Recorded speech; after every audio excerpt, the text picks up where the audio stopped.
सबसे पहले सबसे इम्पॉर्टेंट इशू कोरोना की तीसरी लहर, उस हवाले से जो है वो बात होगी। और इस वक्त हमें ज्वाइन कर रहे हैं सरबराह एनसीओसी असद उमर साहब मेरे साथ मौजूद है। असद उमर साहब, थैंक यू सो मच।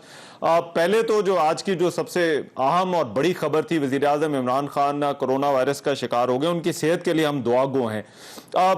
आप क्योंकि सर वफाकी वजीर हैं, बड़े सीनियर मिनिस्टर हैं, वज़ीर आज़म की सेहत के हवाले से जरा हमें बताइए, क्या अब तक क्या मालूमात जो है वो पहुंची है, उनकी तबीयत कैसी है? सेहत अल्हम्दुलिल्लाह ठीक है, पॉजिटिव तो है जाहिर है, लेकिन उनकी कोई बहुत अलामात जो हैं बहुत सिवियर नहीं है। वैसे माशाल्लाह फिट आदमी है, इंशाल्लाह ताला जो है जल्द वो रिकवर करेंगे इससे। लेकिन जाहिर है उन्होंने क्वारंटीन कर लिया अपने आप को, आइसोलेशन में है अपने घर पर, और वो जो क्वारंटीन पीरियड होता है जब तक वो इन्फेक्शन है तो उस वक्त तक वो क्वारंटीन ही रहेंगे। अच्छा, और इससे सरबराह ममलिकत शिकार हुए हैं इस वायरस का, लेकिन मसरूफियात उन्होंने भी जारी रखी। वजीर आज़म कैसे अपनी मसरूफियात जो है वो जारी रखेंगे? नहीं, घर से जो काम हो सकता है वो शायद करेंगे, लेकिन जाहिर है कि वो घर से बाहर नहीं निकल, अपनी वो आइसोलेशन जो है उससे बाहर नहीं निकल सकते, वो तो मेडिकल एडवाइस के खिलाफ है। अच्छा असद उमर साहब, ये जो तीसरी लहर है, ये बहुत हमने तेजी से केसेस बढ़ते हुए देखे हैं, इसकी वजूहात क्या है? ये क्या इसकी वजह बरतानवी वेरिएंट है, या आपको बतौर सरबराह एनसीओसी, क्योंकि आप तो बड़ा क्लोजली मॉनिटर कर रहे हैं, या इसकी वजूहात कुछ और भी हैं? रहमान, जैसे आपको पता है कि वो एनसीओसी के अंदर जो हम देख रहे होते हैं तो हम सिर्फ उस वक्त की सूरत हाल नहीं देख रहे होते हैं, हम ये भी देखते हैं कि ये कहाँ जा रहा है। और इसीलिए अगर आपको याद हो तो पिछले हफ्ते 10 दिन से हमने ये वार्निंग देनी शुरू हुई थी, जो एकदम स्पाइक एक्सप्लोड किया उससे पहले की बात है, क्योंकि हमें नजर आ रहा था। वजह उसकी जो सबसे बड़ी वजह है वो तो यही बरतानवी जो स्ट्रेन आया है वो बहुत ज्यादा तेजी से फैलता है। आपने देखा है बरतानिया के अंदर इसने पूरी सर्दियों के अंदर कितनी तबाही मचाई, और बदकिस्मती से मुल्क भी ज्यादा है। लेकिन उसका दिफा करने के लिए हमें जो काम करना है वो ये कि एहतियाती तदाबीर पर अमल करें, वो अवाम अब करने को तैयार नहीं नजर आ रही है। और इंतजामिया भी, मैं कहूँगा, मैंने 8-10 माह बहुत तारीफ की है, और वो इसलिए की है इंतजामिया की तारीफ कि उन्होंने बहुत जबरदस्त काम किया है। हमारी जो एडमिनिस्ट्रेशन साइड है, डिप्टी कमिश्नर वाला, उनका अमला, और जो हेल्थ के हैं डिस्ट्रिक्ट हेल्थ ऑफिसर वाला, उन्होंने कमाल का पाकिस्तान में, पूरे पाकिस्तान में बहुत काम किया है।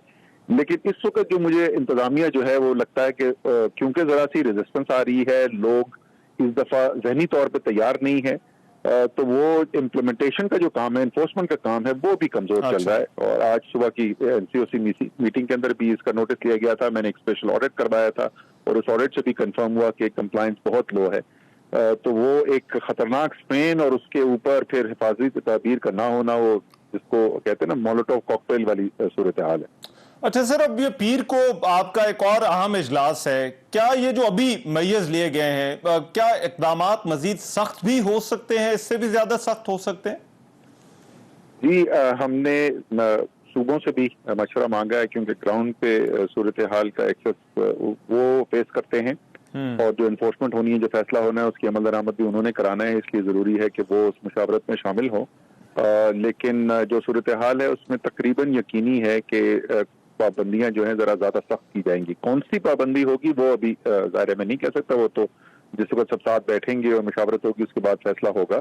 लेकिन सबसे पहली अवलीन तरजीह तो ये है कि जो पाबंदियां इस वक्त लगी हुई हैं उनको इन्फोर्स कराना। अभी मेरे पास किसी का मैसेज आया है, 1500 लोगों की इंडोर शादी इस्लामाबाद के अंदर, और इस किस्म का काम जो है वो तो अगर हमने जारी रहने दिए तो ये तो हम पूरा मुल्क बंद करवाने की तरफ जा रहे हैं। और इंतहाई खुद गर्जी और गैर जिम्मेदार होने की इंतहा है। और ये वो लोग हैं जो पढ़े लिखे लोग हैं, जिनको सब मालूमात हैं, और उसके बावजूद ऐसे काम हो रहे हैं। और खैर अगर वो करना भी चाहें तो ये इंतजामिया की जिम्मेदारी है, तो उन्होंने इन्फोर्स करना है। तो इन्फोर्समेंट पर बहुत जोर होगा, और उसकी रिपोर्टिंग जो है वो भी हम ज्यादा एक्सपेंड कर रहे हैं। लेकिन उसके साथ साथ बदकिस्मती से ऐसा लगता है कि कुछ मजीद पाबंदियां भी लगानी पड़ेंगी। अच्छा सर, वैक्सीनेशन वाला जो है वो फेज चल रहा है, जो फेजेस आपने वैक्सीनेशन के तय किए हैं, हमारे जो वैक्सीनेशन की दस्तयाबी है, क्या हर फेज के लिए जितनी हमारी डिमांड है, जितनी वैक्सीनेशन हमें चाहिए, हमारे पास उसकी दस्तयाबी है?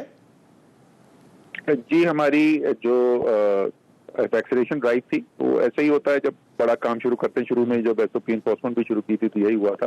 کچھ ٹائم لگتا ہے بیکاز ایک بہت بڑا سسٹم ہے, سینکڑوں ویکسینیشن سینٹر پورے پاکستان میں پھیلے ہوئے, تو آہستہ آہستہ سسٹم جو ہے وہ تیزی پکڑتا ہے.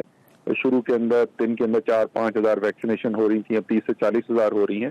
آگے انشاءاللہ تعالیٰ اس سے بھی زیادہ ہوں گی, اور ویکسین کی دستیابی جو ہے, فراہمی جو ہے, اس کو ہم یقینی بنا رہے ہیں کہ سسٹم کی جتنی کیپیسٹی ہو اور جتنے لوگ جو ہیں وہ ویکسینیشن کروانا چاہتے ہیں اس کے ہی مطابق اس کی اویلیبلٹی ہو. ابھی 5 لاکھ ویکسین چند دن پہلے پہنچی تھیں, 10 لاکھ ویکسین, 10 لاکھ سے زیادہ 10,60,000 ویکسین جو ہیں وہ اگلے 10 دن کے اندر آ جائیں گی, اور اس کے بعد مزید آرڈرز پلیس کر دیے گئے ہیں اپریل کی ڈلیوری کے لیے.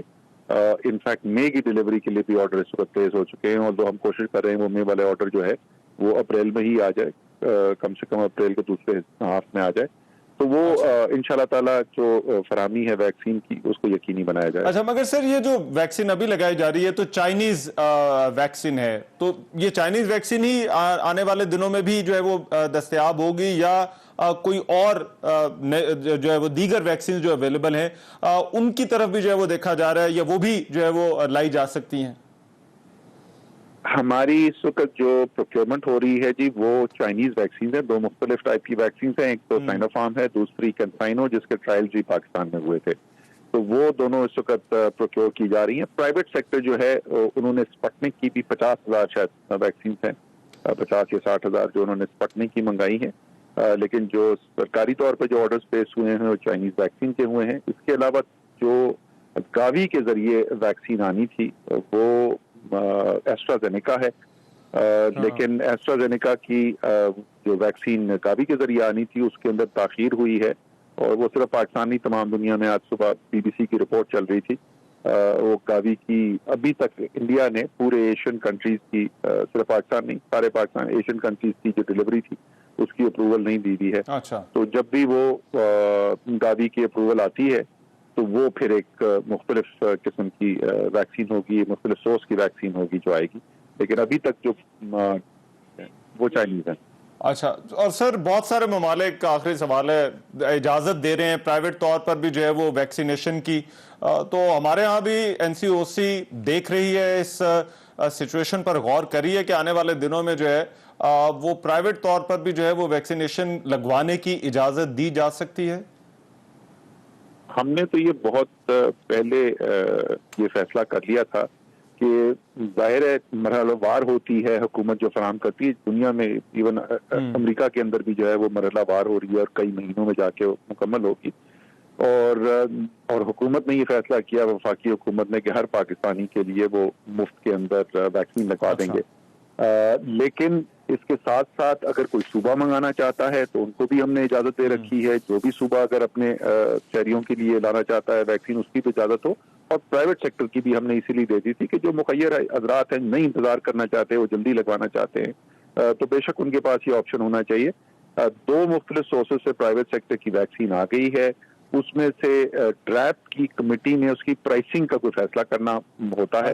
وہ ان کے ایجنٹ سے سنائی دے رہا ہے کہ ڈریپ نے جو قیمت متعین کی ہے وہ کم کر دی ہے, ایسا کوئی سننے میں آیا ہے. جو کوئی بھی ایشو ہے وہ ریزالو ہو جائے گا, تو میرے خیال میں اگلے چند دنوں کے اندر پرائیویٹ سیکٹر کی ویکسین بھی مارکیٹ کے اندر اویلیبل ہو جائے گی. ٹھیک ہے, اسد عمر صاحب بہت شکریہ, آپ کا سربراہ NCOC ہمارے ساتھ موجود تھے.